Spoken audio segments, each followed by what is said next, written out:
Bonjour, aujourd'hui dans cette vidéo, j'ai le plaisir d'interviewer Ludovic, alias Ludovic Prof sur les réseaux. L'agent de propreté de Paris. Ça non pas une minute. Voici la vidéo. Salut, Bonjour Ludovic, tu m'entends? t'as bien et toi? Bah, écoute, ça va, merci. Alors déjà, je voulais te remercier déjà d'être avec toi déjà. Je suis super content déjà. Différente. Différente de sens que un métier que je n'ai jamais pratiqué et je voudrais vraiment connaître ton métier. Et franchement, je suis vraiment enthousiaste. Ok, merci. Depuis combien de temps travaillez-vous dans ce milieu en tant qu'agent de collection des déchets? Ça fait, alors que c'est combien de temps de travail? Ça fait 8 ans, parce que je ne collecte pas que les déchets, mais je les ramasse aussi. Et je fais plein d'autres choses, hein. Je lave les trottoirs avec de l'eau, on désherbe, on enlève les mauvaises herbes, on désaffiche, Voilà, donc mon métier, c'est pas que collecter les déchets. Pourquoi avez-vous choisi ce métier? Ah, pourquoi j'ai choisi ce métier?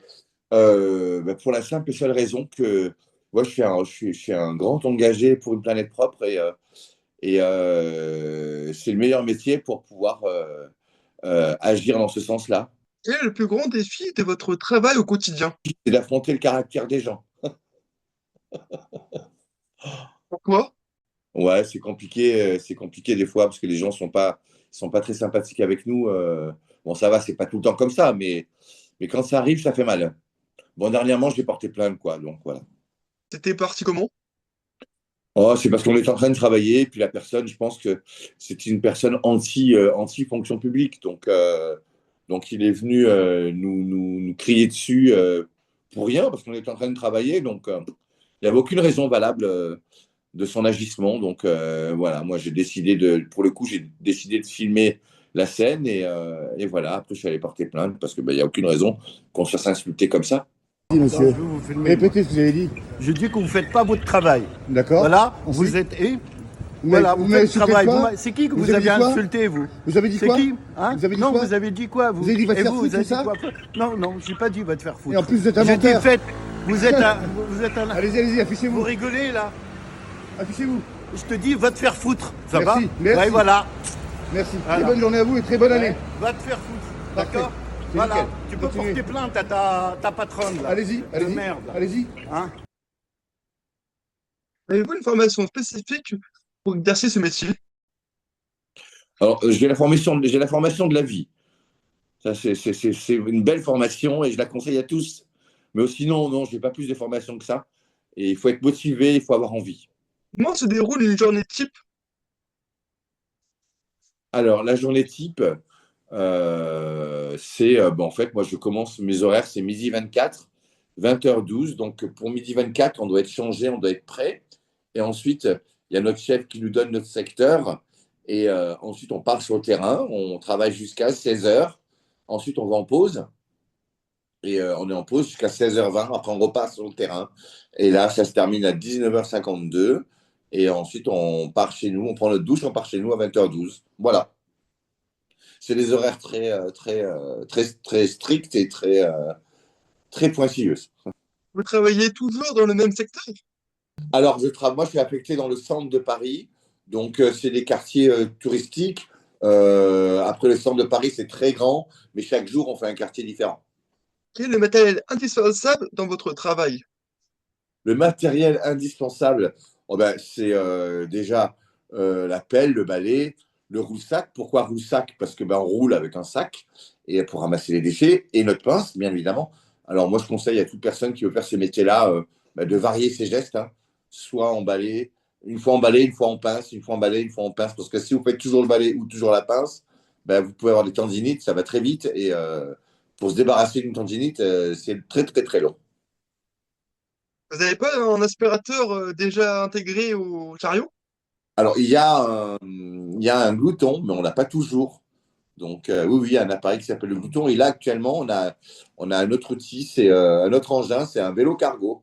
Donc, le vélo cargo, il est électrique avec une remorque et on ramasse les sacs. Voilà. Comment gérez-vous les conditions météorologiques extrêmes, comme les grêlons ou la neige? On y va, hein. En fait, on n'a pas trop le choix. Donc, Donc voilà, quand il y a du vent, on est là. Quand il pleut, on est là. Quand il neige, on est là. On est là. Quand il grêle, on est là. Bon, on se couvre, bien évidemment, hein, mais quand il fait très chaud, on est là aussi. Donc on s'adapte avec le temps. Pensez-vous des conditions de travail dans ce métier? Mon nom est uniquement en mon nom, bien évidemment. Je ne parle pas au nom des autres. Bon, ça mérite d'être amélioré, hein, bien évidemment.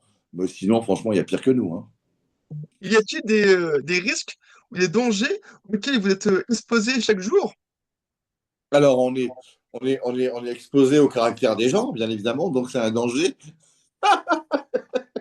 Mais, mais après, oui, on est amené à ramasser des seringues, on est amené à ramasser du verre, on est amené à ramasser beaucoup de cigarettes, de mégots de cigarettes. Donc la seringue, on peut se piquer, le verre, on peut se couper. Les mégots de cigarettes, on respire du tabac froid. Voilà, donc après, quand on est derrière le camion, il y a aussi une odeur qui se dégage parce qu'il y a tout un tas de produits dans le camion. Donc voilà. Donc tout ça, c'est bien évidemment, c'est des dangers. Minimisés, mais c'est des dangers. Quelles sont les mesures mises en place pour éviter les accidents? On a des gants anti-coupure, par exemple. Donc ça, c'est vachement pratique. Après, il y a les gestes et postures, c'est hyper important pour ne pas se blesser, hein. Donc, bien respecter les gestes et postures et puis respecter les EPI. Donc, voilà, c'est parfait. Quel type de déchet est le plus souvent dans les poubelles? Quel type de déchets il y a le plus souvent dans les poubelles? C'est les canettes. Avez-vous déjà trouvé des objets insolites dans une poubelle? Un objet insolite, parce que j'ai déjà trouvé un objet insolite dans les poubelles. Alors, je ne regarde pas toutes les poubelles, hein. Mais, je pense qu'il y a des objets insolites qui nous sont passés sous le nez. Ça, c'est sûr. Mais là, j'ai trouvé une radio, par exemple, qui date des années 70. Donc, c'est pas mal. Ça, c'est pas mal comme objet. Elle fonctionne, hein, d'ailleurs. Mais, euh, mais voilà. Donc, après, on trouve j'ai trouvé des objets pour adultes, hein. Mais ça, on va pas s'attarder. Pardon, on va pas s'attarder dessus. Comment gérez-vous les déchets toxiques? Comment on gère les déchets toxiques? Alors, déjà, je sais que les pots de peinture, par exemple, c'est des petits camions qui les ramassent, et ça s'appelle les porteurs, et puis ensuite, ils amènent ça dans des déchetteries, et après, c'est trié. Voilà. Donc là, je ne peux pas en dire plus. Je ne connais pas plus que ça. Quelles sont les règles importantes que vous deviez respecter dans votre travail? Quelles sont les règles importantes? C'est les EPI, hein. Voilà, équipement de protection individuelle. Voilà. Comment réagissez-vous quand une personne se trie mal les déchets? Je vais lui montrer qu'il a mal trié, et puis je vais l'aider à lui mettre dans la bonne poubelle. Ça m'est déjà arrivé il n'y a pas longtemps que ça. Il n'y a pas si longtemps que ça, il y a 2, 3 jours, j'étais à Notre-Dame de Paris, puis il y a une sorte d'îlot où il y a les ordures ménagères, plus les jaunes, et puis les gens, ils étaient un peu perdus. Et du coup, je les ai aidés à mettre dans la bonne poubelle. Voilà. Avez-vous des interactions avec les habitants? Parce que le quartier, on commence à les connaître, et puis les habitants commencent à nous connaître aussi. Alors, il y a des rageux, hein, mais bon, c'est minime les rageux. Mais sinon, oui, bonjour, ça va, vous allez bien? Non, non, ça se passe bien en général. Et organiser la collecte de déchets de votre Comment, ville. comment est alors moi je travaille à Paris, et comment elle est organisée? C'est tout un circuit, hein, en fait, hein. Donc c'est réalisé en amont. Il y a des gens qui pensent aux tournées, donc il faut respecter, enfin il faut passer par il faut respecter, tout est indiqué, les feux rouges, etc. Et il y a un sens à respecter, voilà. Et ensuite il y a un chauffeur, puis deux personnes au cul du camion, qui sont là que pour les bacs, voilà, tout simplement. Et après, le camion part, sans les rippers, bien sûr, mais le camion part en usine de tri, ou dans un incinérateur pour que les déchets soient traités. Est-ce que les poubelles noires et les poubelles jaunes partent au même endroit? Est-ce que non, alors, chez nous, elles ne sont pas noires, elles sont grises. Déjà, les poubelles. Et alors, ça peut arriver qu'il y ait jaune et grise. Pourquoi je te dis ça? Parce que, en fait, les gens, la base du tri, c'est les gens qui le font. Nous, on ne peut pas le faire à leur place. Donc, si la poubelle jaune n'est pas triée, faut bien que quelqu'un prenne la poubelle jaune. Si le passage des jaunes ne prend pas la poubelle jaune parce il y a eu tous les déchets à l'intérieur, ben c'est les ordures ménagères qui vont prendre la poubelle pour la vider. Donc là, on va voir que c'est un bac jaune et un bac gris. Donc, normalement, non, ça ne devrait pas arriver si les gens trient bien leurs déchets. Que pensez-vous du tri sélectif? Sélectif et de son impact, c'est très important. Il faut trier. Tout le monde doit trier chez soi, parce que ça commence à partir de là. Et j'en pense que c'est que du bien, parce que le déchet, si vous ne le triez pas, il ne repartira pas dans ce monde de consommation. On va prendre l'exemple d'une bouteille en plastique, c'est le plus courant. Si vous la mettez dans la poubelle jaune, elle va être triée, elle va partir dans une usine, ça va être traité, ensuite elle va repartir dans le monde de consommation en créant un autre objet. Selon vous, qu'est-ce qui pourrait être une amélioration dans le système de gestion des déchets? Selon moi, qu'est-ce qui pourrait améliorer les déchets, la gestion des déchets, plus de responsabilité au niveau des riverains. Vous sanctionnez alors? Euh, non, moi je suis pas, je suis pour une amende très forte. Mais avant d'en arriver là, je pense qu'on peut travailler un petit peu au niveau de la communication, au niveau de la sensibilisation. Mais moi, je ne suis pas pour une amende à 135 euros, je suis pour une amende à 1500 euros. Ils font du il y en a qui font du gros n'importe quoi. Alors, après, faut pas non plus. Il y a peut-être plusieurs sortes de verbalisation, hein. La personne qui, malheureusement, va se moucher et puis elle va mettre son mouchoir dans sa poche et malheureusement, il va tomber, mais elle s'en est pas aperçue. Comment vous voulez verbaliser ça? C'est pas possible. On peut pas aussi verbaliser les personnes, les sans domicile fixe, par exemple, parce qu'il y en a beaucoup voilà, et qui font beaucoup d'incivilité. Mais ces personnes-là, vous voulez les verbaliser, elles vont donner de l'argent comment? Elles ne pourront pas payer. Donc, c'est plus là de la communication et de la sensibilisation dans ce cas-là. Est-ce qu'un jour les poubelles seront tracées? Alors, est-ce que nos poubelles seront trachées? Elles le sont déjà. Dans un petit village où il y avait ma poubelle avait une puce. Ouais. Mais après, moi, ça ne me choque pas plus que ça, hein.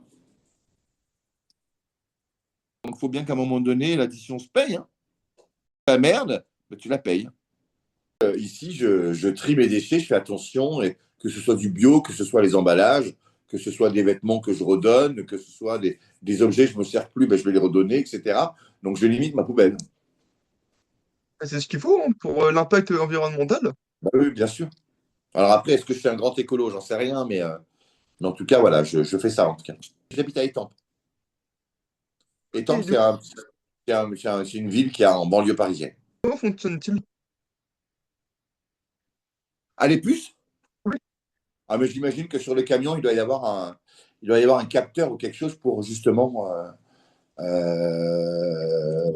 Parce qu'en fait, nous, je sais qu'on payait 12 à 13 passages par an. Donc, si on mettait plus la poubelle, on payait en plus, bien évidemment. Mais on avait une base où on payait 12 à 13 passages. Donc, 12 à 13 relevés de poubelle, en fait. Collecte. Et si on donne plus, parce que bien évidemment, il y a plus que 13 passages, hein. Quand c'est trop encombré. Voilà, exactement. Donc, alors après, comment c'est calculé, comment c'est fait, alors ça, je ne je suis pas dans la logistique de la puce électronique, hein, mais bon, voilà. De toute façon, je pense que ça va être généralisé par la suite, hein. Après, à mon avis, on va mettre ça dans les grandes villes. Mais partout, moi, je pense qu'ils devraient mettre ça partout. Que pensez-vous des initiatives écologiques qui visent à réduire les déchets? Bien, il faut toute initiative qui va dans le sens de la propreté de la planète, il faut y aller, il faut foncer, c'est important. Au maximum, il faut réduire au maximum. Question sur la façon dont les citoyens pourraient mieux trier les déchets. Des solutions pour savoir si c'est mieux, pour mieux trier les déchets, la communication. C'est hyper important, la communication. Peu importe la communication, là, on a les réseaux, on a une chance d'avoir les réseaux, la télé, la radio, les journaux, peu importe. L'affichage. Votre métier est-il souvent mal compris envers les publics? Notre métier, il est mal compris parce on est des sales fonctionnaires, on est toujours au café, etc., etc. Et alors que non, pas du tout. Alors, il y a peut-être eu des personnes qui ont fait ça, hein. Je ne dis pas non, mais pas tout le monde. Et il y en a qui bossent dur grâce un petit peu à tout ce que je fais. Moi, de mon côté, en tout cas, et il y a d'autres personnes aussi, hein. On va dire que ça commence à être un tout petit peu mieux vu. Un tout petit peu. C'est vous lorsque une personne abandonne un déchet sur la rue? On pense, mais qu'il doit ramasser son déchet, le mettre à la poubelle. Je le ramasserai derrière, de toute façon. Si je suis là, je le ramasse, bien évidemment. Mais j'irai pas au conflit, hein. Et la quantité de déchets que vous collectionnez? Que un samedi, en plein centre de Paris, on a des rouleaux de 25 sacs. On peut faire les 25 sacs, donc c'est des sacs de 110 litres. Donc on est à 2500 litres. Et la semaine? En semaine, c'est la moitié moins quand même. Par jour, par personne, en changeant les sacs et en ramassant les déchets, à peu près 10-15. Pour exercer votre métier? Quelles sont les qualités pour exercer mon métier? Ben, il faut être ponctuel, il faut être diplomate, il faut être sérieux. Euh, et je pense, pour mon cas, comme moi, il faut être engagé.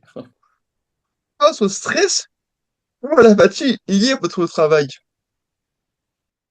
Comment je fais par rapport au stress et la fatigue à mon boulot, c'est ça?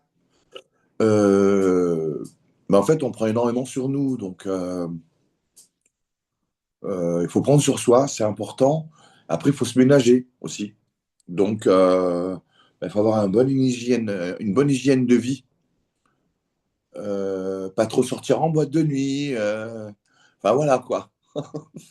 Parce que derrière, c'est vraiment un métier physique. Donc, je dis pas qu'il faut pas sortir, au contraire, hein. Il faut s'amuser, etc. C'est hyper important. Mais il faut pas en abuser. Vous carburez avec de la Monster ou de l'Energy Drink? Jamais de la vie. Ah, mais jamais de la vie. Ça, pardon, mais c'est de la grosse daube, hein. Ça, c'est de la grosse merde, hein. Moi, je carbure à de l'eau et du thé vert, hein. Ça me va très bien. Comment percevez-vous l'évolution de du tri sélectif dans les prochaines décennies? Oh, ouh là là. Comment je perçois l'avenir, en fait? Ben, moi, c'est compliqué, hein, parce que il y a des déchets partout. Qui soient futurs déchets, qui soient des déchets présents ou qui soient des déchets passés. Qu'est-ce qu'on va en faire de tout ça? Il faut de la place, etc., etc. Enfin, moi, ça m'inquiète, hein, personnellement. Comme si on n'en avait pas assez. On a pollué tout autour de la Terre. Plus, si on en écoute les gens et si on en croit les images, mais on a commencé à polluer la Lune, hein, et on a commencé à polluer Mars, tu vois. Donc, l'humain est vraiment pas bon pour les planètes, hein. Le remède, c'est la réduction des déchets, bien évidemment, c'est tout. Oula, Pensez-vous que le comportement des citoyens auront changé? on va être obligé. La Terre, elle ne pourra pas supporter tout ça. Elle va- Là, on est en train de la tuer à petit feu, en fait. Bon, nous, de notre génération, je pense qu'on est tranquille, mais c'est après. Conséquence, sur le long terme, la mauvaise gestion des déchets. C'est la pollution, tout simplement. Si on ne trie pas une bouteille en plastique, comme je l'ai dit, soit elle reste par terre, elle va se décomposer, elle va polluer le sol, soit elle va être mise dans les ordures ménagères, elle va être brûlée, mais ça va polluer avec d'une autre façon. Voilà. Et pour savoir, tiens, juste pour savoir si notre sol il est sain ou pas sain, ben, il y a juste à planter son slip. Un slip en coton. Et tu plantes ton slip là au mois de mars, il faut le planter au mois de mars. Et si tu as un jardin, bien sûr, et tu l'enlèves au bout d'un mois. Si les insectes ont commencé à attaquer le slip, ben, c'est que ton sol, il est sain. Si les insectes l'ont laissé tranquille, c'est que ton sol, il n'est pas sain. Donc, c'est qu'il est pollué. Pensez-vous qu'un jour, on pourrait passer de votre métier et passer avec la technologie autonome. Ça a déjà commencé parce que déjà, là, le métier du balai, par exemple, ben là, il est, on en voit de moins en moins des balayeurs déjà. On voit des aspirateurs, etc. Et ensuite, il y a maintenant des camions poubelles avec des bras sur le côté qui prend la poubelle comme ça et qui met ensuite comme ça sur le. Donc là, il n'y a plus personne qui ramasse, qui va chercher le bac et qui le met au cul du camion. Il y a des camions maintenant qui font ça sur le côté. Donc, est-ce que c'est fiable ou pas? On ne sait trop rien. Moi, je ne suis pas pour ça. Moi, je suis pour que l'humain mette sa petite pierre à l'édifice. Mais bon, après, c'est vrai que on arrive à ça. Et alors après, j'espère que les gens seront reclassés. Quels seraient les avantages et les inconvénients de cela? Les avantages, c'est le fait que, ben, au niveau de la santé, ça va nous faire du bien. Mais les inconvénients, c'est que il y aura moins de travail pour l'humain. Donc, du coup, on fait quoi? Alors après, peut-être qu'il y aura d'autres jobs qui vont se créer. Mais moi, personnellement, ça ne me choque pas. Mais parce qu'on vit avec l'évolution. Si vous deviez créer une poubelle interdite, quel objet serait interdit? Les humains, Quel est le pire déchet que vous avez trouvé? le pire déchet, ouais, je pense que c'est le vomi pour moi. Oui. Le grand leçon que vous tirez de votre expérience. En fait, on en revient toujours au même, hein, c'est les humains. Le plus dur chez nous, c'est les humains. Mais après, il faut justement garder ce côté humain. Et c'est hyper important. Et, c'est l'entraide, c'est la générosité, c'est tout ça en fait. Être éboueur, c'est une leçon de vie tous les jours.